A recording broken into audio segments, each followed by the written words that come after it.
جانور اور پتھر بن کے جیا۔ اس کی واپسی یقینی تھی، وہ گھڑی یقینی تھی جب وہ اپنے آپ کو سورج کی دھوپ میں یا چاندنی میں، سائے میں یا بارش میں دوبارہ پا لیتا اور دوبارہ ذات بن جاتا، دوبارہ سدھارتھ بن جاتا، دوبارہ سے جیون کے چکر میں پھنس جاتا۔ اس کے ساتھ اس کا سایہ گووند تھا، وہ بھی اسی راستے پر چلتا، وہی کوشش کرتا، اپنی ریاضت اور خدمت گزاری کے ذریعے۔ وہ دونوں شاذ و نادر آپس میں بات کرتے۔ کبھی کبھی وہ اپنے لیے اور اپنے استادوں کے لیے کھانے کی بھیک مانگنے دیہاتوں میں جاتے۔ تمہارا کیا خیال ہے گووند؟ سدھارتھ نے ایک ایسے سفر پر جاتے ہوئے پوچھا۔ کیا تمہارے خیال میں ہم آگے بڑھے ہیں؟ کیا ہم اپنی منزل تک پہنچ گئے ہیں؟ گووند نے جواب دیا، ہم نے سیکھا ہے اور ہم ابھی تک سیکھ رہے ہیں۔ تم بہت بڑے سادھو بنو گے سدھارتھ، تم نے ساری مشقیں جلدی سیکھ لی ہیں۔ بوڑھے سادھو اکثر تمہاری تعریف کرتے ہیں، ایک دن تم بڑے یوگی بنو گے سدھارتھ۔ سدھارتھ نے کہا، میں تو ایسا نہیں سمجھتا میرے دوست۔ اب تک میں نے سادھوؤں سے جو کچھ سیکھا ہے وہ تو میں زیادہ آسانی سے اور زیادہ تیزی سے کسی رنڈی کے کوٹھے پر اور جواریوں میں رہ کر سیکھ سکتا تھا۔ گووند نے کہا، سدھارتھ مذاق کر رہا ہے، بھلا گیان دھیان، دم ساتھ لینا، دکھ درد اور بھوک سے بے حسی تم ان کمینوں سے کیسے سیکھ سکتے تھے؟ اور سدھارتھ نے ہولے سے کہا، جیسے وہ اپنے آپ سے کہہ رہا ہو، گیان کیا ہے، آتم تیاگ کیا ہے، بھرت کیا ہیں، دم ساتھ لینا کیا ہے، یہ سب ذات سے فرار ہے، یہ سب ذات کے کرب سے عارضی گریز ہے، یہ زندگی کے درد اور حماقت سے عارضی تسکین ہے۔ بیل ہانکنے والا سرائے میں بیٹھ کر جب چاول کی شراب یا ناریل کے دودھ کے پیالے چڑھاتا ہے تو وہ بھی یہی راستہ اختیار کرتا ہے، یہی دوا استعمال کرتا ہے۔ پھر وہ اپنی ذات کو محسوس نہیں کرتا، زندگی کا درد محسوس نہیں کرتا، پھر اسے عارضی فرار کا احساس ہوتا ہے۔ جب وہ چاول کی شراب پی کر سو جاتا ہے تو اسے وہی کچھ مل جاتا ہے جو سدھارتھ اور گووند کو اس وقت ملتا ہے جب وہ بھاری تپسیا کے بعد اپنے بدن سے فرار پاتے ہیں اور غیر ذات میں مقیم ہو جاتے ہیں۔ گووند نے کہا، تم یوں کہتے ہو میرے دوست، مگر تمہیں پتہ ہے کہ نہ تو سدھارتھ بیل ہانکنے والا ہے اور نہ ہی سادھو شرابی ہیں۔ بلا شبہ شرابی کو فرار حاصل ہو جاتا ہے، اسے ذرا دیر کی فراغت اور آرام مل جاتا ہے، مگر جب وہ اس شراب سے ہوشیار ہوتا ہے تو اسے ہر چیز دوبارہ پہلے جیسی ملتی ہے، اسے دانائی حاصل نہیں ہوتی اور علم حاصل نہیں ہوتا، وہ آگے تو نہیں گیا ہوتا۔ سدھارتھ نے جواب دیا اور اس کے چہرے پر مسکراہٹ پھیل گئی، مجھے نہیں معلوم، میں کبھی شرابی نہیں رہا، مگر میں یعنی سدھارتھ اپنے تمام گیان دھیان اور تپسیا میں محض تھوڑی سی تسکین ہی حاصل کر سکتا ہوں۔ دانائی اور مکتی سے میں اتنا دور ہوں جیسے ماں کی کوکھ میں بچہ۔ ہاں گووند، مجھے اتنا ضرور معلوم ہے۔ ایک اور موقع پر جب سدھارتھ گووند کے ساتھ اپنے ساتھیوں اور استادوں کے لیے بھیک مانگنے جنگل میں سے چلا تو سدھارتھ یوں کہنے لگا، ہاں تو گووند، کیا ہم صحیح راستے پر جا رہے ہیں؟ کیا ہمارے علم میں اضافہ ہو رہا ہے؟ کیا ہم مکتی کی جانب بڑھ رہے ہیں یا پھر ہم دائروں میں گھوم رہے ہیں؟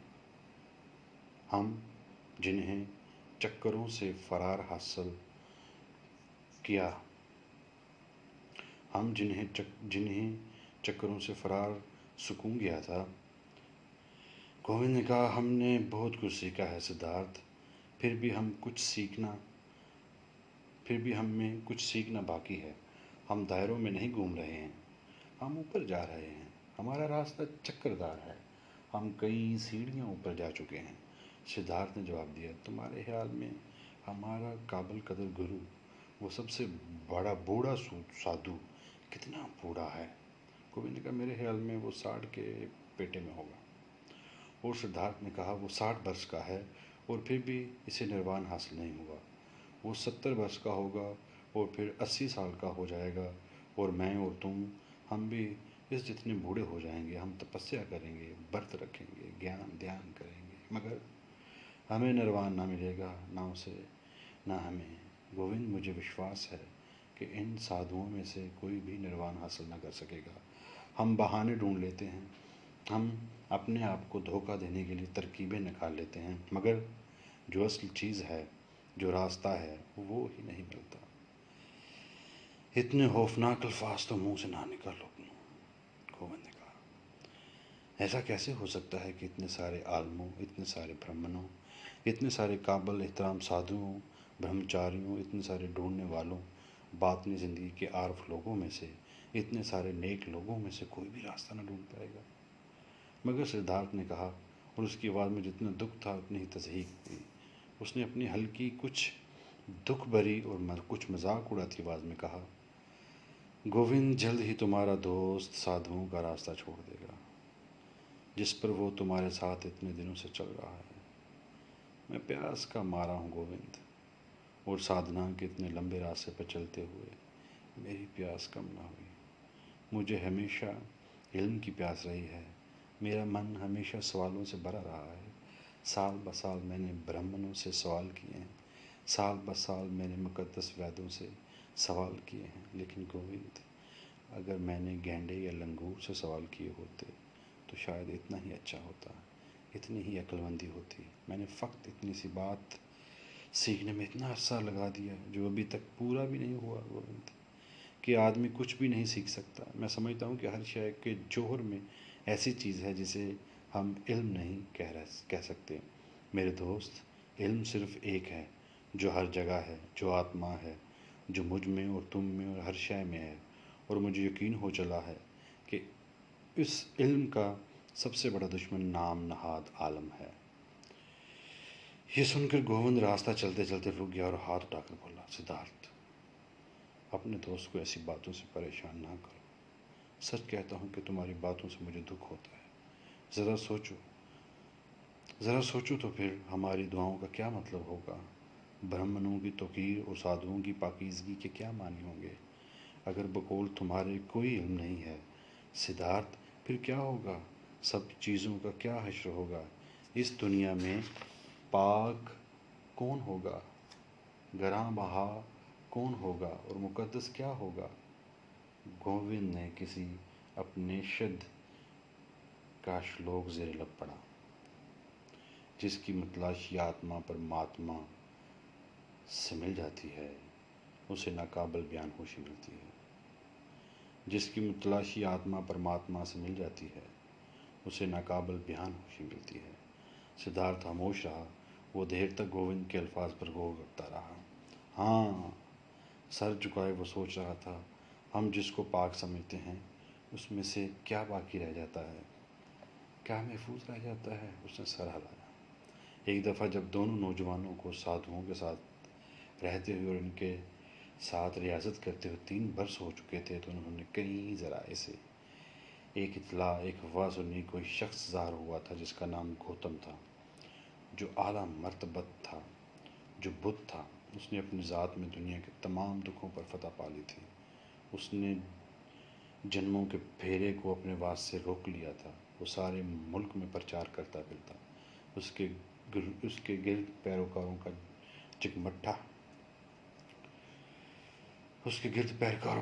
کا جمگٹھا تھا۔ اس کی کوئی ملکیت نہ تھی، وہ بے گھر تھا۔ اس کی کوئی بیوی نہ تھی، وہ سادھوؤں والا گہروا جوڑا پہنے رکھتا۔ اس کی جبیں روشن تھی، وہ بزرگ تھا، اور بڑے بڑے راجکمار اور برہمن اس کے آگے جھکتے اور اس کے شاگرد بن جاتے۔ یہ اطلاع، یہ افواہ، یہ کہانی ہر جگہ سنی جاتی، وہ چاروں طرف پھیل جاتی۔ شہر کے برہمن اور جنگل کے سادھو اس کے بارے میں بات کرتے۔ گوتم بدھ کا نام نوجوانوں کے کانوں میں مستقلاً پہنچتا رہتا۔ کبھی اس کا ذکر عزت کے ساتھ ہوتا تو کبھی برائی سے، کبھی اس کی تعریف کی جاتی اور کبھی تحقیر۔ جس طرح جب کسی ملک میں طاعون پھیلتا ہے اور افواہ بلند ہوتی ہے کہ ایک ایسا آدمی ہے، دانا آدمی، عالم آدمی، جس کے شبد اور جس کا سانس بیماروں کو ٹھیک کر سکتا ہے، اور جیسے جیسے یہ اطلاع سارے ملک میں پھیلتی ہے اور سب میں اس کا چرچا ہوتا ہے تو کوئی اس پر یقین کرتا ہے اور کوئی اس پر شک کرتا ہے۔ بہت سے لوگ فوراً کمر بستہ ہو جاتے ہیں اور اس دانا آدمی، اس محسن اور مربی کو ڈھونڈنے نکل پڑتے ہیں۔ اس طرح گوتم بدھ کے بارے میں جو شاکیہ کی نسل میں سے تھا، یہ افواہ، یہ خوشخبری ملک بھر میں پھیلنے لگی۔ اس کے ماننے والوں نے کہا وہ دانا ہے، اسے اپنے پچھلے جنم یاد ہیں، اسے نروان مل چکا ہے اور وہ کبھی جیون کے چکر میں لوٹ کے نہیں آیا، وہ عالم حیات کے دکھ میں واپس نہیں آیا۔ اس کے بارے میں بہت ساری حیرت انگیز اور ناقابل یقین باتیں بیان کی جاتی کہ اس نے معجزے دکھائے، اس نے شیطان کو قابو میں کیا، اس نے دیوتاؤں سے کلام کیا، مگر اس کے دشمن، اس پر شک کرنے والے کہتے کہ یہ گوتم دھوکے باز تھا، اس نے اپنا وقت عیش و عشرت میں گزارا تھا، وہ بھینٹ اور چڑھاوے کا مذاق اڑاتا تھا، وہ بے علم تھا اور اسے جسمانی ریاست کا کچھ پتہ نہ تھا۔ بدھ کے بارے میں افواہیں بہت پرکشش معلوم ہوتی تھیں۔ ان افواہوں میں سحر تھا، دنیا میں دکھ کی بہتات تھی، زندگی مشکل تھی، جبکہ ان افواہوں میں نئی امید تھی، ان میں نیا پیغام تھا جو تسلی بخش تھا، جس میں حلم اور نرمی تھی، جس میں ہوش آئند وعدے تھے۔ ہر جگہ بدھ کے بارے میں افواہیں گرم تھیں۔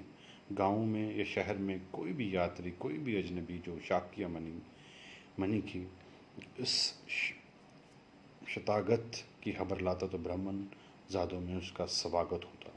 یہ افواہیں جنگل میں سادھوؤں کے درمیان گووند اور سدھارتھ تک تھوڑی تھوڑی کر کے پہنچی، اور خبر کے ساتھ امید بھی بندھی ہوتی اور نراس بھی۔ وہ اس بارے میں بہت کم بات کرتے کہ بزرگ ترین سادھو اس خبر سے راضی نہیں تھا۔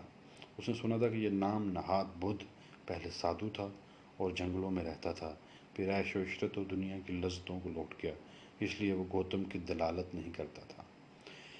سدھارتھ گووند نے ایک دن اپنے دوست سے کہا، آج میں گاؤں میں تھا تو ایک برہمن نے مجھے اپنے گھر بلایا، اور اس برہمن کے گھر اس کا بیٹا تھا جو مگدھ سے پلٹ کے آیا تھا۔ اس نے اپنی آنکھوں سے بدھ کو دیکھا تھا اور اس کو پرچار کرتے سنا تھا۔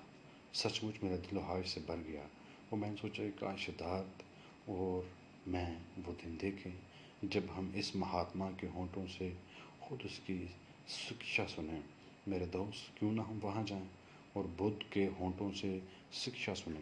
سدھارتھ نے کہا، میں تو ہمیشہ سے سمجھتا تھا کہ گووند سادھوؤں کے ساتھ رہے گا۔ مجھے ہمیشہ سے یہ خیال تھا کہ اس کا مقصد یہی ہے کہ 60-70 برس کا ہو جائے اور وہی کام کیے جائے جو سادھو سکھاتے ہیں، مگر مجھے گووند کے بارے میں کتنا کم علم تھا۔ مجھے کیا پتہ تھا کہ اس کے من میں کیا ہے؟ اور اب میرے پیارے دوست، تم نئے راستے پر چلنا چاہتے ہو اور جا کر بدھ کی باتیں سننا چاہتے ہو۔ گووند نے کہا، تم میرا مضحکہ اڑا کر خوش ہوتے ہو۔ کوئی بات نہیں سدھارتھ، کیا تمہارے اندر اس کو سننے کی لگن اور خواہش پیدا نہیں ہوتی؟ اور کیا تم نے خود ایک دفعہ مجھ سے نہیں کہا تھا کہ میں سادھوؤں کے راستے پر اب زیادہ عرصے نہیں چلوں گا؟ پھر سدھارتھ نے اس طرف ہنسا کہ اس کی آواز میں ہلکا سا دکھ اور ہلکا سا مضحکہ شامل تھا، اور اس نے کہا، تم نے ٹھیک کہا گووند، تمہیں صحیح یاد تھا، مگر تمہیں یہ بھی تو یاد ہوگا کہ میں نے تمہیں کچھ اور بھی بتایا تھا، یہ کہ میں ساری تعلیمات پر شبہ کرنے لگا ہوں، اور مجھے ان الفاظ پر کم ہی یقین ہے جو استادوں کی زبان سے ادا ہوتے ہیں۔ مگر ٹھیک ہے میرے دوست، میں اس نئی تعلیم کو سننے کے لیے تیار ہوں، حالانکہ مجھے یقین ہے کہ ہم اس کا پھل چکھ چکے ہیں۔ گووند نے جواب دیا، مجھے خوشی ہے کہ تم مان تو گئے، مگر یہ بتاؤ کہ گوتم کی باتیں بھلا کس طرح اپنے پھل ہمارے سامنے پیش کر سکتی ہیں جبکہ ہم نے اس کا نام ہی سنا ہے؟ سدھارتھ نے جواب دیا، چلو ہم اس پھل سے لطف اندوز ہوں گے اور آئندہ کے پھلوں کا انتظار کریں گے۔ گووند، یہ پھل جس کے لیے ہم پہلے ہی گوتم کے احسان مند ہیں، دراصل یہ حقیقت ہے کہ وہ ہمیں سادھوؤں سے دور کھینچ کر لے جا رہا ہے۔ اس کے علاوہ دوسرے اور اس سے بہتر پھل ہیں یا نہیں، اس کا ہم صبر کے ساتھ انتظار کیے لیتے ہیں اور دیکھے لیتے ہیں۔ اسی دن سدھارتھ نے سب سے بڑے سادھو کو اپنے اس فیصلے سے آگاہ کر دیا کہ وہ انہیں چھوڑ کر جا رہے ہیں۔ اس نے بوڑھے سے تمیز اور عاجزی کے ساتھ بات کی، جو نوجوانوں اور شاگردوں کے لیے مناسب لہجہ ہے، مگر بوڑھا یہ سن کر بھپر گیا کہ یہ دونوں نوجوان انہیں چھوڑ کر جانا چاہتے ہیں۔ اس نے بلند آواز میں دونوں کو بہت ڈانٹا۔ گووند تو گھبرا گیا، مگر سدھارتھ اپنے ہونٹ گووند کے کان تک لے گیا اور کہا، میں اس بڈھے کو دکھا دوں گا کہ میں نے اس سے کیا سیکھا ہے۔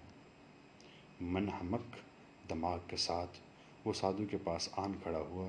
اس نے بوڑھے کی آنکھوں میں جھانکا اور اسے اپنی نظر سے قابو میں کر لیا۔ اسے تنوین کے انداز سے لیا، اسے گھنگ کر دیا، اس کے ارادے کو تسخیر کر لیا اور اسے خاموش کر دیا کہ اس کی مرضی کے مطابق کام کرے۔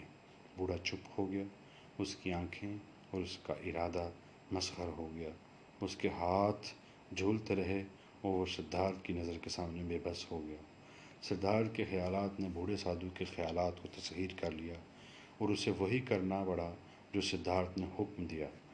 چنانچہ بوڑھا کئی بار جھکا، ہمیں آشیرواد دی اور ہکلا کر ان کے سفر کے لیے نیک خواہشات کا اظہار کیا۔ دونوں نوجوانوں نے نیک خواہشات کے لیے اس کا شکر ادا کیا، جواباً جھکے اور رخصت ہو لیے۔ راستے میں گووند نے کہا، سدھارتھ، مجھے خبر نہیں تھی کہ تم نے سادھوؤں سے اتنا کچھ سیکھ لیا ہے۔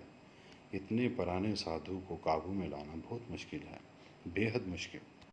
اگر تم وہاں رکے رہتے تو جلد ہی پانی پر چلنا سیکھ لیتے ہیں۔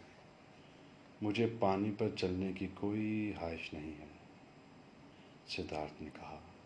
بوڑھے سادھو ایسی ترکیبوں سے اپنا دل بہلاتے رہے۔